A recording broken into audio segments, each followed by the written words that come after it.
ये बाबा साहेब का संविधान कोई साधारण संविधान नहीं है।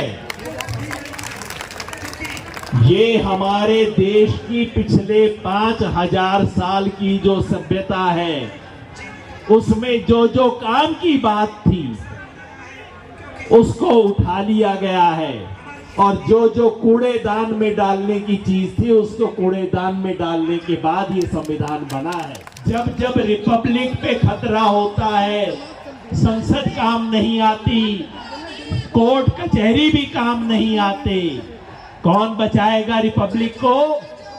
अंततः पब्लिक बचाएगी रिपब्लिक को। और आज वो पब्लिक यहाँ पे इकट्ठा है, आज वो पब्लिक 28 राज्यों से आई है। तो चलिए एक संकल्प लेके जाते हैं कि संविधान को बचाएंगे, और संविधान पे उंगली उठाने वाले, संविधान को नष्ट करने वाले, संविधान को तोड़ने वाले हर शक्ति का मुकाबला करेंगे, ताकि आगे से ध्यान रहे कि जो संविधान पे उंगली उठाएगा वो लाल किले पे खड़ा नहीं हो पाएगा। ये संकल्प लेके हम सब यहाँ आज जो कुछ भी हम संघर्ष कर रहे हैं, चाहे संगोल के विरुद्ध संघर्ष हो, शिक्षा के भगवाकरण के खिलाफ संघर्ष हो, चाहे जातिवार जनगणना का संघर्ष हो, ये जितने भी संघर्ष हैं ये तभी संभव है यदि संविधान बचा रहा तो। और ये लोग कहते हैं जाति व्यवस्था खत्म हो गई इस देश से। बताइए क्या ढोंग है, क्या पाखंड है।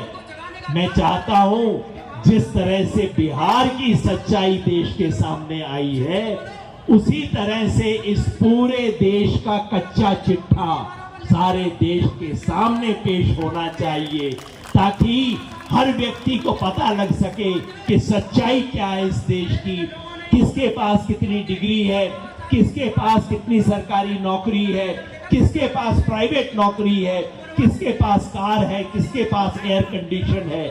इसका सारा कच्चा चिट्ठा इस देश के सामने आना चाहिए, ताकि ये देश को बदलने की शुरुआत हो सके। तो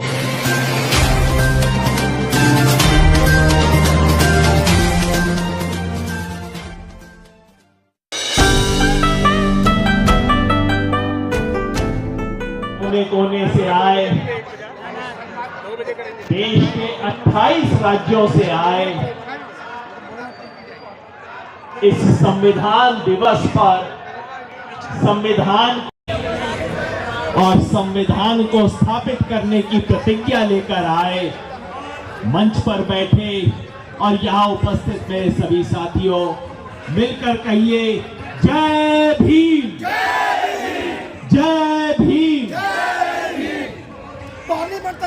सबसे पहले तो मैं राष्ट्रीय बौद्ध महासभा और सामाजिक न्याय परिषद को बधाई देना चाहता हूं कि संविधान दिवस को आपने सड़क पे मनाया। आज संविधान दिवस कई जगह पे मनाया जाएगा। जो संविधान की हत्या करने वाले हैं वो भी संविधान दिवस मनाएंगे, क्योंकि बाबा साहब का नाम लेना सबकी मजबूरी है। तो संविधान दिवस आज संसद में भी मनेगा। जो संविधान को टूटता देखते हुए चुप बैठे हुए हैं, वो भी आज मूर्ति लगा रहे हैं। संविधान दिवस बड़े बड़े सेमिनार हॉल में मनेगा, कॉन्फ्रेंस में मनेगा, एयर कंडीशन कमरों में मनेगा, लेकिन आज एसी कमरों में संविधान बचाने का दिवस नहीं है। क्योंकि अगर संविधान को बचाना है तो आज सड़क पे उतरना होगा। इसलिए मैं आपको बधाई देता हूं कि आपने सड़क पे इस कार्यक्रम को किया, इसको किसी बंद कमरे एसी हॉल में नहीं किया। क्योंकि आज इस देश के संविधान पे हमला हो रहा है। हमारे साथी ने बताया, प्रधानमंत्री की सलाहकार परिषद का सदस्य अखबार में लिख के कह रहा है कि बस अब ये संविधान के दिन पूरे हो गए, इसको हटा दो, एक नया संविधान लाने की जरूरत है। पहले सिर्फ कानाफूसी होती थी, पहले कोई छोटा आदमी बोला करता था, अब प्रधानमंत्री की सलाहकार परिषद के लोग लिख के बोल रहे हैं कि संविधान के दिन खत्म हो गए। अगर इसके बाद भी हम लोग नहीं चेतते तो कोई और अब हमारे घर के अंदर बताने हमें नहीं आएगा। आज संविधान पे खतरा है और उसे बचाना इस देश का सबसे बड़ा धर्म है। इससे बड़ा धर्म कोई नहीं है, इससे बड़ा ग्रंथ कोई नहीं है, इससे बड़ा पवित्र पुस्तक इस देश की कोई नहीं है जिसके ऊपर आज हमला हो रहा है। क्यों मैं कहता हूं पवित्र पुस्तक, क्यों मैं कहता हूं सबसे बड़ा संविधान? कोई कहेगा भाई संविधान तो सब देशों में होता है, डिक्टेटर भी संविधान रखते हैं, जहां राजशाही होती है वो लोग भी संविधान रखते हैं। क्या ऐसी नई बात है हमारे संविधान में? आज लंबी बात करने का समय नहीं है, लेकिन मैं इतना कह दूं, ये बाबा साहेब का संविधान कोई साधारण संविधान नहीं है। ये हमारे देश की पिछले 5000 साल की जो सभ्यता है, उसमें जो जो काम की बात थी उसको उठा लिया गया है, और जो जो कूड़ेदान में डालने की चीज थी उसको कूड़ेदान में डालने के बाद ये संविधान बना है। इस देश के सब 5000 साल की 3 सबसे बड़े मूल्य हैं, 3 सबसे बड़े सिद्धांत हैं जो हमारे संविधान की बुनियाद हैं। पहला है करुणा, जिससे निकली है समता। दूसरा है मैत्री, जिससे निकला है सेकुलरिज्म। और तीसरा है शील, जिससे निकला है लोकतंत्र। करुणा, मैत्री, शील, ये तीनों बुद्ध धर्म के सिद्धांत हैं, क्योंकि उसमें इस देश के पूरे विचारों का निचोड़ है। कहते हैं ना कपड़ा छान निचोड़, तो 5000 साल से इस देश में जो कुछ हुआ है उसको कपड़े से छान लिया, उसका कूड़ा कूड़ेदान में फेंक दिया, और जो काम की बात थी बाबा साहब ने निकाली और उसको इस देश की संविधान की प्रस्तावना में लिख दिया। इसलिए पवित्र है ये सिर्फ संविधान नहीं है, साधारण देशों का संविधान नहीं है, उससे ऊपर की बात है। ये एक पवित्र ग्रंथ है, ये इस देश की बुनियाद है, इस देश के भविष्य का आधार है। अगर संविधान गया तो जिस जमीन पे खड़े होके आज हम बोल रहे हैं वो चली जाएगी। मैं इस स्टेज पे खड़ा हुआ बोल रहा हूं, स्टेज टूट जाएगा तो क्या होगा? ये मेरा माइक गिरेगा और मैं कहीं जाके धम से पड़ जाऊंगा। आज जो कुछ भी हम संघर्ष कर रहे हैं, चाहे संगोल के विरुद्ध संघर्ष हो, शिक्षा के भगवाकरण के खिलाफ संघर्ष हो, चाहे जातिवार जनगणना का संघर्ष हो, ये जितने भी संघर्ष हैं ये तभी संभव है यदि संविधान बचा रहा। तो संविधान गया तो ये संघर्ष करने की हमारी क्षमता समाप्त हो जाएगी। इसलिए बाकी सब लड़ाइयां बाद में करेंगे, सबसे पहले संविधान बचाने की लड़ाई इस देश में होगी। और उसका आज आपने श्री गणेश कर दिया है, उसका उद्घोष आपने कर दिया है, उसकी बात आपने सामने रख दी है। और मैं समझता हूं ये बात, ये मंच चुनाव की बात करने का नहीं है, लेकिन एक शब्द में मैं कहूंगा, 2024 के चुनाव में अगर उन शक्तियों की विजय होती है जो संविधान विरोधी हैं, अगर उन लोगों की विजय होती है जो कोई ना कोई साजिश रच रहे हैं, तो याद रखिए 24 का चुनाव हाथ से गया तो संविधान इस देश का हमारे हाथ से गया। आजकल बड़े बड़े शहरों में फ्लाईओवर बनते हैं ना, कि गलत फ्लाईओवर पे एक बार चढ़ गई गाड़ी तो 8-10 किलोमीटर तक कोई यू टर्न नहीं मिलता। अब तो गाड़ी सीधा जाएगी, अब तो पलट नहीं सकती गाड़ी, है ना। ये 2024 भी ऐसा ही मौका है। अगर गलत फ्लाईओवर पे ये गाड़ी चढ़ गई तो 20 साल तक यू टर्न नहीं मिलेगा हमारे को। इसलिए संविधान बचाने की प्रतिज्ञा जिसके मन में है वो सब तैयार हो जाएं। बस एक आखिरी बात, कौन बचाएगा इस संविधान को? वो लोग नहीं बचाएंगे जो 5000 साल से कुर्सियों पे बैठे हुए हैं, क्योंकि उन्हें पता है कि अगर कोई नया संविधान आया तो उनकी कुर्सी और मजबूत हो जाएगी। वो लोग नहीं बचाएंगे। वो संविधान दिवस पे आयोजन करेंगे लेकिन संविधान नहीं बचाएंगे। संविधान बचाने का काम किसे करना है? उसे जिसे 5000 साल तक इस देश में हाशिए पे रखा गया, सत्ता से बाहर रखा गया, शिक्षा से वंचित करके रखा गया, जिसको हर संस्कार से बाहर करके रखा गया, जिसको इस संविधान से आजादी मिली है, आज वो संविधान को बचाने का काम करेगा। और उसकी शुरुआत कैसे होगी? किसी भी चीज की शुरुआत कैसे होती है? अगर इस देश में जाति व्यवस्था नामक बीमारी का इलाज करना है तो इलाज कैसे होगा? डॉक्टर के पास आप जाते हैं, डॉक्टर क्या कहता है आजकल? कहते हैं डॉक्टर साहब पेट में दर्द है, कई दिन से बुखार चले जा रहा है।